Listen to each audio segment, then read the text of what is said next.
Telangana SSC ఫలితాల్లో భాష్యం విద్యార్థులు సత్తా చాటారు. ఫలితాల్లో 185 మంది భాష్యం విద్యార్థులు జీపీఏ 10/10 సాధించి చరిత్ర సృష్టించారు. 9.8 ఆ పైగా 392 మంది, 9.7 ఆ పైగా 583 మంది, 9.5 ఆ పైగా 775 మంది, 9కి పైగా 1327 మంది విద్యార్థులతో పాటు మొత్తం 10,428 మంది ఏ గ్రేడ్లు కైవసం చేసుకున్నారు. ఈ సందర్భంగా హైదరాబాద్ భాష్యం జోనల్ హెడ్ బి అంకమ్మరావు మాట్లాడుతూ ఫలితాల్లో విద్యార్థుల శ్రమ, ఉపాధ్యాయుల కృషి ఫలితంగానే ఇలాంటి అద్భుత విజయాలు సాధించగలిగామని అన్నారు. ఉత్తమ ఫలితాలు సాధించిన విద్యార్థులను, ఉపాధ్యాయేతర సిబ్బందిని విద్యా సంస్థల చైర్మన్ భాష్యం రామకృష్ణ అభినందించారు. కార్యక్రమంలో హైదరాబాద్ సిఇఓ చైతన్య, ఉపాధ్యాయ సిబ్బంది పాల్గొన్నారు.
ఈరోజు ప్రకటించినటువంటి తెలంగాణ ఎస్ఎస్సి 2023 ఫలితాలలో భాష్యం విద్యార్థులు జీపీఏ 10/10 180 మెంబర్స్ సాధించి జైత్రయాత్ర కొనసాగించారండి.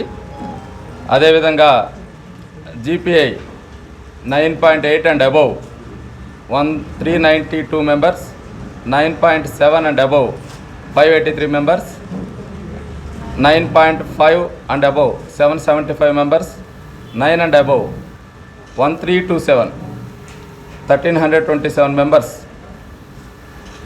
గ్రేడ్లు సాధించారు. అదేవిధంగా ఓవరాల్గా A1 గ్రేడ్లు 10,428 మెంబర్స్ 10,428 మెంబర్స్ ఏ గ్రేడ్ సాధించి భాష్యం విద్యార్థులు రికార్డు సృష్టించారండి. అదేవిధంగా విద్యార్థుల యొక్క శ్రమ, ఉపాధ్యాయుల యొక్క కృషి ఫలితంగా ఇలాంటి అద్భుతమైన విజయాలు సాధించారు. ఈ ఫలితాలు ముఖ్యంగా ఒక తెలంగాణ హైదరాబాద్ నుంచి వచ్చినటువంటి మాత్రమే. సో భాష్యం రామకృష్ణ గారి యొక్క విజన్, డైరెక్టర్ హనుమంతరావు గారి యొక్క ప్రణాళిక, అట్లానే సిఇఓ చైతన్య గారి యొక్క ఇంప్లిమెంటేషన్తో అద్భుతమైన విజయాలు సాధించడం జరిగింది. అదేవిధంగా సమగ్ర ప్రణాళికతోటి మా ఈ ఫలితాల యొక్క జైత్రయాత్ర కొనసాగించడం జరుగుతుందండి. అదేవిధంగా ఇటువంటి అద్భుతమైన ఫలితాలు సాధించినటువంటి విద్యార్థులు,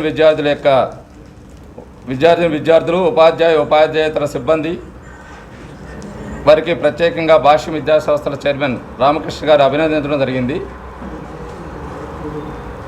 సో థ్యాంక్ యూ అనట.